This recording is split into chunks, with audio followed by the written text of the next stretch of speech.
The strange thing about waterfront property is that nobody can hide a mistake forever. Eventually, the water shows you everything. The smell of fresh-cut pine hit me before I even killed the engine. It drifted across the lake on the warm June air, mixing with the familiar scent of algae, wet stone, and sun-baked cedar that had surrounded my family's shoreline for as long as I could remember. For a second, I thought one of my neighbors might be repairing a boat dock somewhere down the cove. Then I rounded the final bend in the gravel driveway, and my stomach dropped so fast it felt like I'd missed a step on a staircase. There was a dock sitting on my shoreline. Not my old fishing platform. Not the weathered cedar structure my father built with his own hands 30 years ago. This thing was massive. New lumber. Fresh pilings. Bright composite decking that practically glowed under the afternoon sun. It stretched nearly 120 feet into the water like it had always belonged there. Except it didn't. I sat motionless behind the steering wheel while the truck ticked and cooled around me. The lake's surface shimmered beyond the structure. Pontoon boats floated nearby. Music drifted across the water. Laughter echoed from somewhere farther down the dock. For a moment, I honestly wondered if I had pulled into the wrong property after 6 weeks away on a consulting project in Arizona. But the old sycamore tree was still there. The stone retaining wall was still there. The weathered boathouse my father painted every summer was still standing exactly where it had always stood. Everything was the same except for the giant dock that absolutely should not have existed. I stepped out of the truck and felt gravel crunch beneath my boots. The air felt heavier than I remembered. Maybe it was the humidity. Maybe it was the realization that strangers were walking around on land I owned. As I moved closer, details began jumping out at me. Stainless steel cleats. New aluminum railings. Solar-powered pathway lights. Somebody had spent serious money building this thing. The wood still carried that sharp sawdust smell. The support posts looked freshly driven. Then I noticed something even stranger. A large decorative sign mounted near the entrance. Willow Creek Community Waterfront Access. I stopped reading and looked at it again. Community Waterfront Access.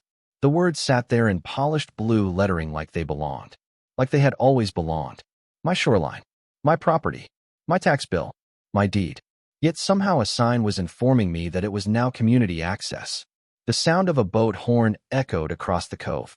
A family stepped off a pontoon and began unloading coolers onto the dock. Nobody looked confused.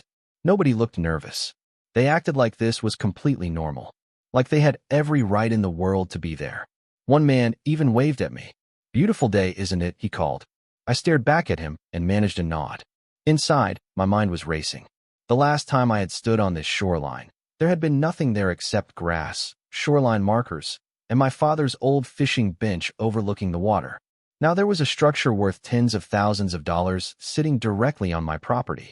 I walked toward the edge of the lake. Small waves slapped against the new pilings with a rhythmic hollow knock. The sound seemed wrong somehow. Unfamiliar. Intrusive. The lake had its own voice when I was growing up. Now that voice was bouncing off somebody else's construction project. Then I saw something that made my pulse quicken. One of the original survey stakes near the shoreline was gone. Another was missing farther down the bank. I knew exactly where those markers had been because my father had shown them to me when I was 12 years old. Property lines matter, he always said. Especially near water. I scanned the shoreline again. Missing. Every single marker that should have been visible was gone. That was when I stopped thinking this was a misunderstanding. And that was when I realized somebody hadn't just built a dock while I was away. Somebody had worked very hard to make it look like the shoreline belonged to them. I stood there for another minute staring at the empty spots where those survey markers should have been, and suddenly I was not looking at a dock anymore. I was looking at a memory. My father used to bring me down to this shoreline every spring after the snowmelt season. The mornings were always cold enough to make your breath visible over the water. The smell of wet earth mixed with cedar bark and lake water. He would carry an old metal tackle box in one hand and a thermos of black coffee in the other. While most fathers taught their kids baseball or football, mine taught me property lines. I know that sounds strange, but when your family owns waterfront land, boundaries become part of your life. I still remember standing beside him when I was maybe 12 years old. He pointed toward one of those survey stakes and told me something I never forgot. People respect fences, he said. People ignore maps. But sooner or later, the map always wins. At the time I thought he was talking about land. Years later I realized he was talking about people. The shoreline had been in our family for almost 50 years. My grandfather bought the original acreage back when the lake was little more than a fishing destination and a handful of cabins. There were no luxury developments back then. No golf carts. No community newsletters. No homeowners association meetings discussing property values over catered lunches. Just woods, water, and families who minded their own business. The old fishing bench still sat beneath the sycamore tree where my father placed it 20 years ago. Weather had turned the wood gray. One armrest leaned slightly to the left. Every scratch on it told a story. Looking at that bench now felt strange because somebody had built an entire waterfront attraction 30 yards away without touching a single piece of family history. Almost like they wanted the old landmarks to remain visible. Almost like they wanted to create the illusion that everything belonged together. My eyes drifted toward the boathouse. The faded green paint looked exactly the same as when I left 6 weeks earlier. The rusted pulley above the door still squeaked whenever the wind shifted. Nothing else had changed. Only the thing that mattered most. A group of residents walked past carrying folding chairs and coolers. They moved confidently, comfortably, like they had been using the place for weeks. One woman thanked another for helping organize the waterfront project. Another man talked about how much easier it was to launch kayaks now. Nobody sounded worried. Nobody sounded like they thought they were trespassing. That bothered me more than anything. Somebody had convinced an entire neighborhood that this shoreline belonged to them. The realization settled over me slowly. This was not a rushed construction job. This was not a misunderstanding. This was a campaign. Planning. Meetings. Contractors. Approvals. Money. Weeks of work. Dozens of people involved. Yet somehow nobody had called me. Nobody had emailed me. Nobody had asked permission. I walked toward the old bench and sat down. The wood felt warm from the afternoon sun. Small waves rolled against the shore with soft, repetitive splashes. The same sound I had fallen asleep to during summer vacations growing up. Usually that sound relaxed me. Today it felt different. The lake seemed to be whispering that something was wrong. My phone buzzed in my pocket. 3 missed calls from work. 2 unread emails. None of it mattered. I opened my photo gallery instead. Over the years, I had taken hundreds of pictures of this property. Shoreline restoration projects. Seasonal flooding. Dock repairs. Family gatherings. I began scrolling through images from earlier that spring. Then I stopped. There it was. A photograph showing one of the survey markers near the water's edge. Bright orange cap. Clearly visible. Dated less than 2 months earlier. I zoomed in and studied it. Then I looked back toward the shoreline. Gone. Every marker was gone. The air suddenly felt electric. The kind of feeling you get right before a thunderstorm rolls across the lake. Somebody had not only built on my property, somebody had erased the evidence first. And for the first time since arriving home, I stopped wondering how the dock got there. I started wondering who had decided they could take something that was never theirs to begin with. The sun was beginning to sink lower over the lake when I finally saw the person responsible for turning my shoreline into a community attraction. She arrived in a white golf cart that rolled down the path beside the dock with the confidence of somebody inspecting a project she personally owned. Even before she stepped out, I recognized her. Linda Crawford, president of the Willow Creek Homeowners Association. 50-something. Perfectly styled blonde hair. Designer sunglasses. The kind of smile that always looked pleasant from a distance and calculating up close. I had met her exactly 3 times since buying the property from my father. Every interaction followed the same pattern. She would make a request. I would politely decline. She would smile as though we had reached an agreement anyway. The smell of expensive perfume reached me before she did. It mixed strangely with the scent of lake water and fresh lumber. "Ethan," she said warmly, spreading her arms as though welcoming me home. "You are finally back." I stood from the bench. Apparently, her smile never moved. "We have missed seeing you around the community." Community. The word landed differently now. I glanced toward the dock where residents were still unloading coolers and folding chairs. "Looks like the community has been busy." Linda followed my gaze and nodded proudly. "Is it not wonderful?" "Wonderful." I looked at the structure again. The polished railings. The bright decking. The sign mounted at the entrance. Every detail looked intentional. Permanent. "Who approved this?" I asked. She laughed lightly as though I had asked who approved a flower garden. "Everyone loves it, Ethan. Families can finally enjoy proper lake access." That was not an answer. "Who approved construction on my shoreline?" For the first time, Her smile tightened slightly around the edges. Not enough for most people to notice. Enough for me. There seems to be some confusion about that. Confusion. That word again. Every person trying to justify something questionable eventually reaches for confusion. I am not confused, I said. I own this shoreline. Linda adjusted her sunglasses and looked toward the water. The board reviewed several records before moving forward. Several records. Not my records, apparently. Which records? Another smile. Another dodge. The important thing is that the project benefits everyone. A pontoon boat eased alongside the dock. Children laughed as they stepped onto the decking. Somewhere a portable speaker played country music. The scene looked like a postcard for small-town lake life. And somehow that made everything worse. Because every person enjoying the dock believed they belonged there. Somebody had sold them a story. Linda turned back toward me. You have been away for weeks. A lot can happen when people are willing to invest in their community. The statement sounded innocent. The meaning underneath did not. I felt the warm breeze move across the lake. The same breeze that used to carry the smell of my father's charcoal grill across the shoreline on summer evenings. Now it carried music from a structure that should never have existed. Did you remove my survey markers? I asked. The question hit harder than I expected. For a fraction of a second, her expression froze. Then it disappeared behind another practiced smile. Survey markers disappear all the time. There it was. Not denial. Not surprise. Just dismissal. My father used to call that kind of answer an accidental confession. Interesting, I said quietly. Linda folded her arms. Ethan, nobody wants conflict here. We are simply improving shared resources. Shared resources? I nearly laughed. There was nothing shared about property taxes. Nothing shared about maintenance. Nothing shared about the deed sitting in my file cabinet. Yet somehow my shoreline had transformed into a community asset while I was 2 states away. Then Linda pointed toward the sign near the entrance. People are very grateful for what has been created here. I followed her gaze. Several residents were taking pictures near the waterfront. One family posed together beside the sign. Another carried fishing poles toward the end of the dock. Everyone looked happy, which meant none of them knew the truth. Linda seemed to interpret my silence as surrender. Once everyone understands the benefits, I am sure this will all make sense.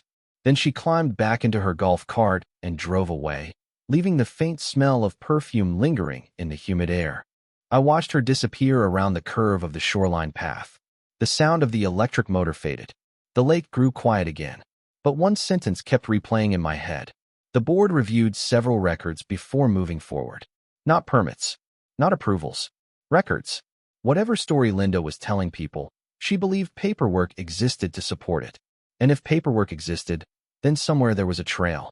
The map always wins. My father's voice echoed in my memory as I looked once more at the missing survey markers. For the first time all day, I stopped feeling angry. Because anger does not find evidence. Curiosity does.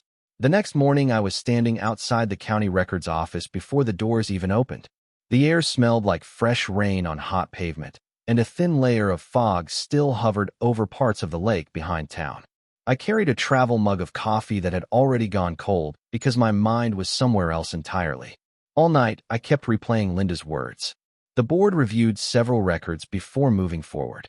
Records meant paper.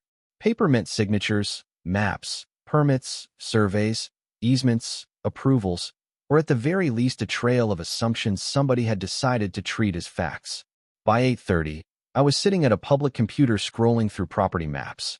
The fluorescent lights hummed overhead while printers clicked and county employees shuffled folders between offices. It was not exactly exciting work, but I have spent most of my career as an engineer. I know that important answers rarely arrive with dramatic music. Most of the time, they hide inside boring documents that nobody bothers to read.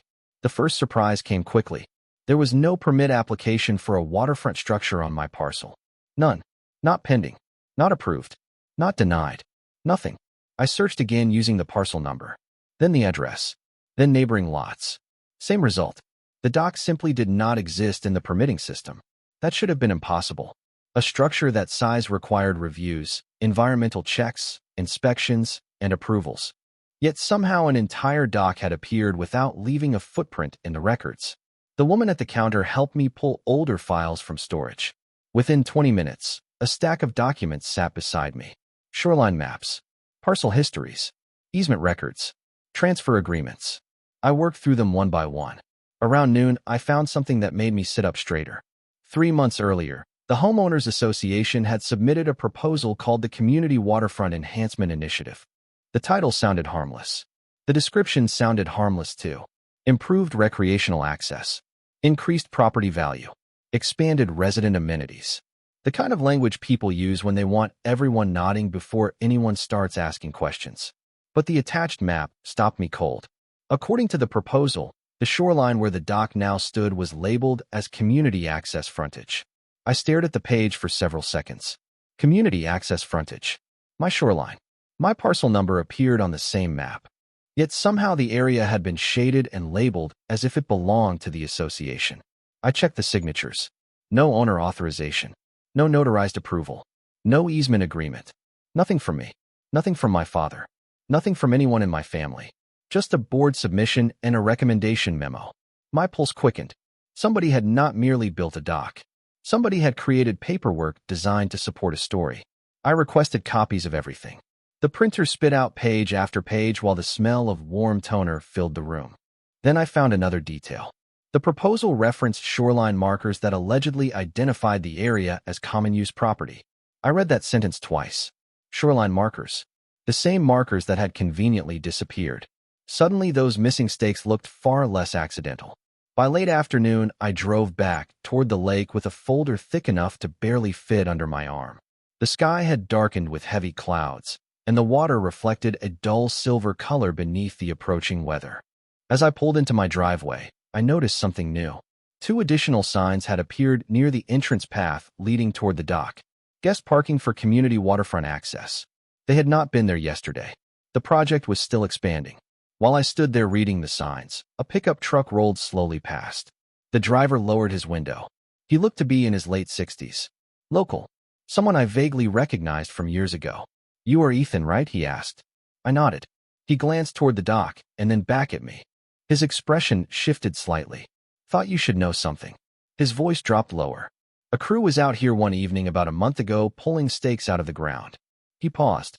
I remember because it seemed odd at the time. The wind stirred across the shoreline. Somewhere out on the lake, thunder rumbled in the distance. I tightened my grip on the folder under my arm. For the first time, somebody other than me had noticed the markers. And for the first time, I realized there might be witnesses too. The storm arrived just after sunset.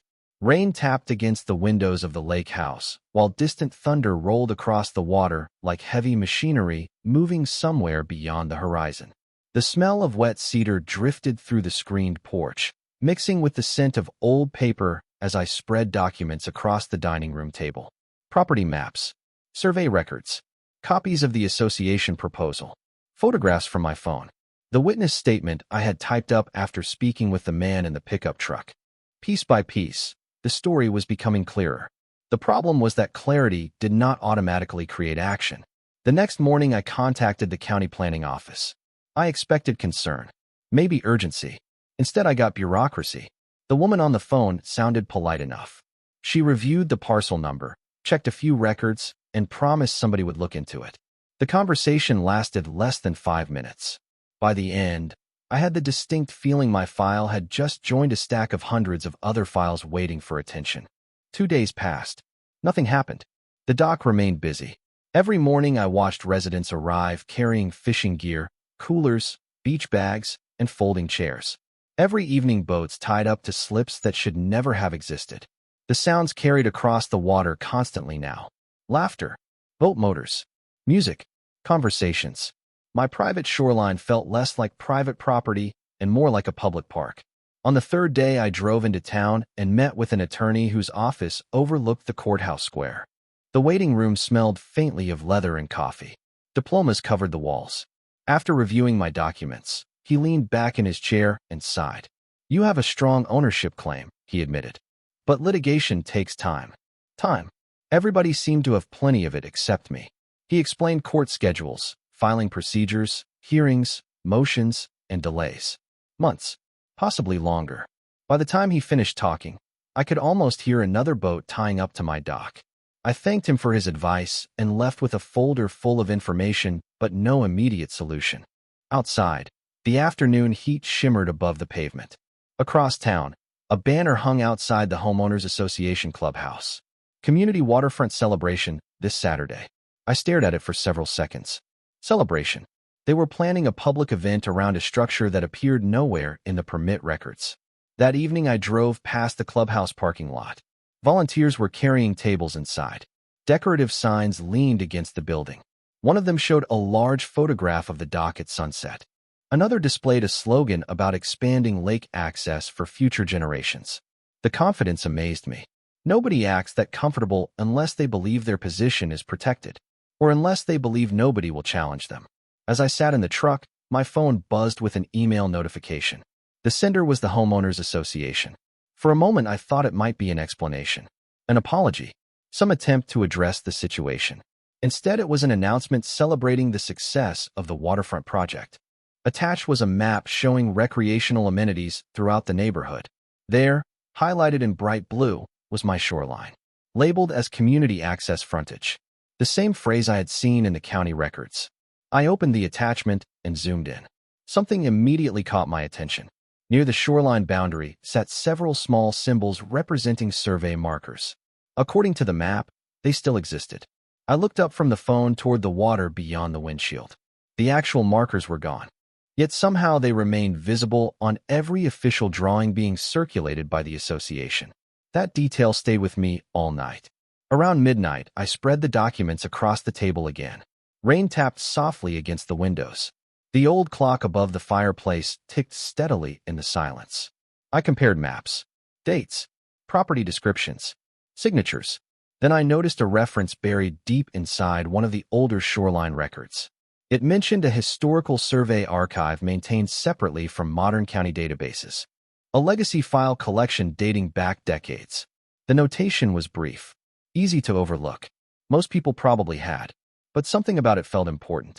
My father used to keep copies of everything: surveys, permits, deeds, inspection reports. He trusted records more than memory. Looking at that notation, I suddenly remembered something I had not thought about in years. An old metal storage box tucked away somewhere in the boathouse. A box my father always insisted should never be thrown away. Outside, another roll of thunder moved across the lake. Inside, I stared at the notation on the page and felt the first spark of something I had not felt since coming home. Not anger, not frustration, direction. The next morning, dawn arrived cool and gray. Mist drifted across the lake in long ribbons while the water sat almost perfectly still, reflecting the shoreline like polished glass. I carried a flashlight into the boathouse, even though the sun was already up. The place smelled exactly the way it always had. Old wood, motor oil, lake water, dust. Some scents become part of a family history, and this building carried 50 years of them. My father treated the boathouse like an archive. Every repair receipt, every permit application, every survey map eventually found its way into some cabinet, drawer, or storage box. Growing up, I thought he saved too much. Standing there now, I was beginning to understand why. The old metal storage box sat exactly where I remembered it, tucked beneath a workbench in the back corner. Rust spotted the edges. A faded strip of masking tape still clung to the lid. The hinges groaned softly when I opened it. Inside were folders stacked so neatly it felt as if my father had organized them yesterday. The smell of old paper rose immediately into the air. I started sorting through documents one by one. Tax records, shoreline inspections, correspondence with county officials, hand-drawn maps. Then I found something unusual. A large manila envelope marked Lake Boundary Survey Archive. My pulse quickened. The paper inside was yellowed with age but perfectly preserved. Detailed shoreline maps stretched across the table. Survey coordinates, boundary markers, engineering notes. Every stake location was documented with remarkable precision. Better yet, the maps matched the photographs stored on my phone. The markers that had disappeared were clearly identified. Their exact locations were recorded down to the foot. Whoever removed them had not erased anything. They had only removed the physical evidence. The paper trail remained intact. I kept digging. Near the bottom of the box sat another sealed envelope. This one carried my father's handwriting. For county filing reference only. I carefully opened it. Inside was a copy of an agreement dating back more than 30 years. I read the first page once. Then again. The agreement described a shoreline conservation partnership between my father and the county. Certain portions of the waterfront were designated for environmental protection monitoring.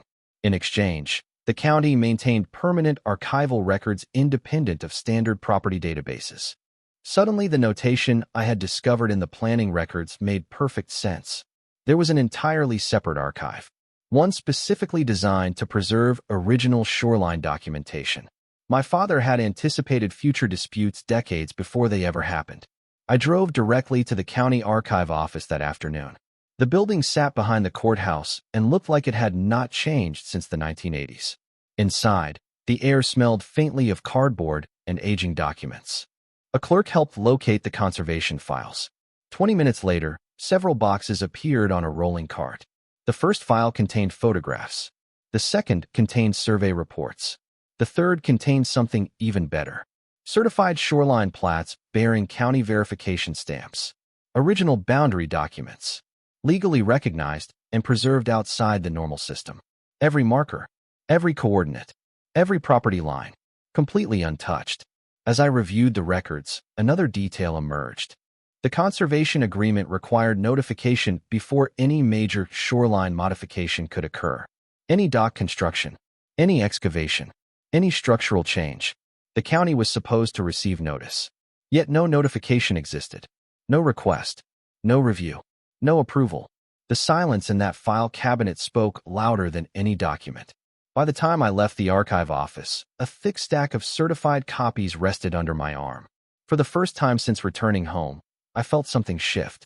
The uncertainty that had followed me for days began giving way to confidence. Not because I had won anything yet, because I finally understood what had happened. Someone had built an entire narrative around altered assumptions and missing markers. They had counted on nobody looking deeper. They had counted on convenience. They had counted on time. What they had not counted on was my father. That evening I sat on the old fishing bench as the sun dipped below the far tree line. Across the water, preparations continued for the weekend celebration. Residents moved tables onto the dock. Strings of decorative lights appeared along the railings. The structure looked more permanent than ever. Music drifted faintly across the cove. Laughter followed.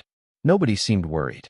Nobody seemed aware that the foundation beneath their story was beginning to crack. I pulled out my phone and called the sheriff's office. The receptionist transferred me twice before finally taking a message. I explained the missing survey markers, the property records, the shoreline documents, the unauthorized construction. She assured me someone would review the information and return my call. Then the line went quiet. I slipped the phone back into my pocket and stared across the lake. Twilight settled over the water. The dock lights flickered on one by one, glowing against the darkening shoreline. It looked beautiful from a distance. That was the strange part. The illusion was convincing. Convincing enough that almost everyone believed it. I sat there listening to the soft sound of waves touching the shore and waited for my phone to ring. It never did. 3 days passed without a response. Every morning, I checked my phone before I even poured coffee. Every evening, I listened for a voicemail notification that never came. The silence was frustrating, but what bothered me more was what happened during those 3 days. The association moved forward as if nothing could stop them. By Friday afternoon, the shoreline looked like the setup for a festival. White tents appeared near the water. Additional signs directed residents toward parking areas. Decorative banners fluttered in the breeze. The smell of grilled food drifted across the cove long before the actual event began. From a distance, it looked like a celebration of community success. Up close, it looked like a very expensive mistake. I spent most of that Friday reviewing documents again. The stack on my dining room table had grown so large that it covered nearly the entire surface. Certified surveys, historical shoreline plats, conservation agreements, property maps, photographs showing the original survey markers, witness statements, copies of the association proposal. Every piece fit together now. The story was obvious. The missing markers, the altered maps, the unauthorized construction, the assumption that nobody would dig deeply enough to challenge it. What struck me most was how confident they had become. Confidence can be dangerous when it grows faster than facts. Late that afternoon, I returned to the boathouse looking for one final detail. My father always believed that records should tell a complete story. If something felt unfinished, he kept searching until it made sense. The old metal box still sat open on the workbench. Sunlight filtered through dusty windows and illuminated floating particles in the air. The place was quiet except for the distant sound of waves and the occasional cry of a gull over the lake. I sorted through the remaining folders one last time. Most contained duplicates of documents I had already reviewed. Then I found a thin file tucked between two larger binders. The label read Shoreline Monitoring Correspondence. Inside were letters exchanged between my father and county officials over several years. Most were routine. Inspection notices, environmental updates, maintenance reports. Then I found a letter dated nearly 25 years earlier.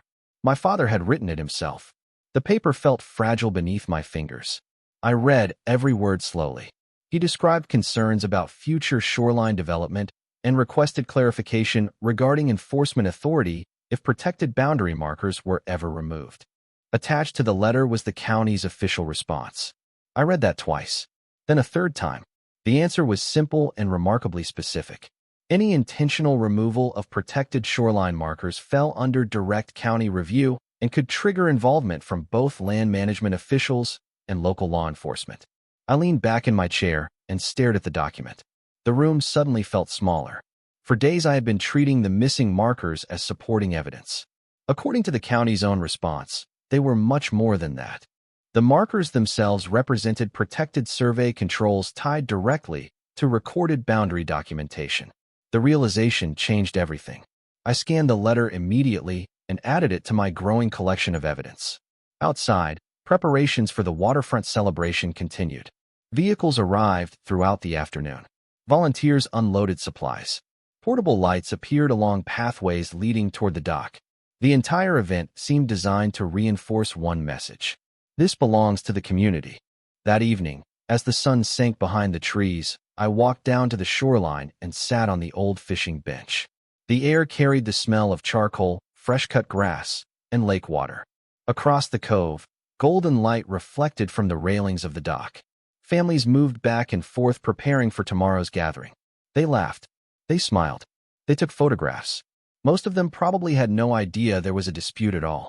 They believed what they had been told. Looking at them, I realized my problem was never really the residents. The residents were following a story somebody else had written. My issue was with the people who created that story in the first place. The sky darkened gradually. Lights flickered on across the shoreline. The dock glowed against the water like it had always been there. Then my phone vibrated. The sudden sound startled me enough that I nearly dropped it. Unknown number. Local area code. I answered immediately. A calm voice introduced himself as Deputy Aaron Mitchell from the sheriff's office. He apologized for the delay and explained that several records had required verification. Then he said something that made me sit upright on the bench. "Mr. Walker, we reviewed the documents you submitted. We need to discuss a few things regarding those missing survey markers." Across the lake, music drifted through the evening air. On the shoreline beside me, the old sycamore leaves rustled softly in the wind. I listened carefully as the deputy continued speaking, and for the first time since coming home, it felt like someone besides me had finally started reading the map. Saturday morning arrived bright and clear. The storm clouds were gone, replaced by a deep blue sky that stretched across the lake without a single interruption. By 9 o'clock, the shoreline was already crowded. Golf carts moved up and down the paths. Boats drifted toward the dock from every corner of the cove. The smell of barbecue smoke floated through the air while country music played from speakers mounted near the water. From a distance, it looked like the most successful event the association had ever organized. I stood near the old sycamore tree holding a folder thick enough to barely close. Inside were copies of every document I had collected over the past week. Survey records, certified plats, conservation agreements, witness statements, historical photographs, the letter my father had saved decades earlier. The evidence felt heavier than paper should. Around 10:30, Linda arrived in her white golf cart wearing a bright blue blazer and a smile that suggested she believed the day belonged to her. Residents greeted her warmly. Several thanked her for creating such a wonderful addition to the community. She accepted every compliment with practiced confidence. Watching her, I realized something important. She genuinely believed her version of events had already won. That confidence lasted exactly 17 minutes.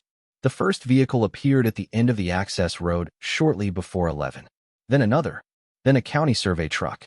The music continued playing for a few seconds longer before people started noticing the arrivals. Conversation slowed. Heads turned. The atmosphere shifted in that subtle way crowds always do when something unexpected enters the scene. Deputy Aaron Mitchell stepped out first. Behind him came two county surveyors carrying equipment cases and tripods.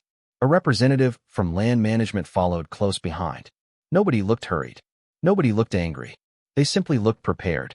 The smell of charcoal smoke still hung in the air as they walked toward the shoreline. I watched Linda notice them. Her smile faded slightly. Not enough for most people to see. Enough for me.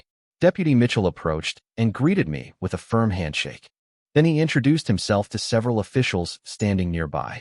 The entire exchange remained calm and professional. No raised voices. No dramatic confrontation. Just people reviewing records and following procedures. The survey team began setting equipment along the shoreline. Metal tripods clicked into place. Instruments were calibrated. Coordinates were checked against archival records. Residents gathered nearby watching quietly. Some still held paper plates from the celebration. Others shaded their eyes against the sun while trying to understand what was happening. The process took nearly an hour. During that time, the county team compared historical survey data with modern positioning measurements. They reviewed certified shoreline plats. They examined photographs. They cross-referenced marker locations preserved in the archive files. Eventually, one of the surveyors nodded toward a specific area near the dock entrance. Another followed. Then another. Even from a distance, I could tell they had reached a conclusion. The deputy spoke briefly with the county representatives before walking toward Linda. Their conversation remained private, but her expression changed almost immediately. The confidence disappeared first, then the certainty. Finally, the smile itself vanished. Word began spreading through the crowd. Quiet conversations replaced the music. Residents looked toward the shoreline maps now being displayed on a folding table. Several studied the documents carefully. Others pointed toward property lines they had apparently never seen before. The truth moved through the gathering the way sunlight moves across water. Slowly at first, then everywhere at once. The certified records were clear. The historical surveys were clear. The archived shoreline documentation was clear. The dock sat entirely within privately owned property boundaries. More importantly, the missing survey markers matched protected locations recorded decades earlier. Every piece connected. Every question led back to the same answer.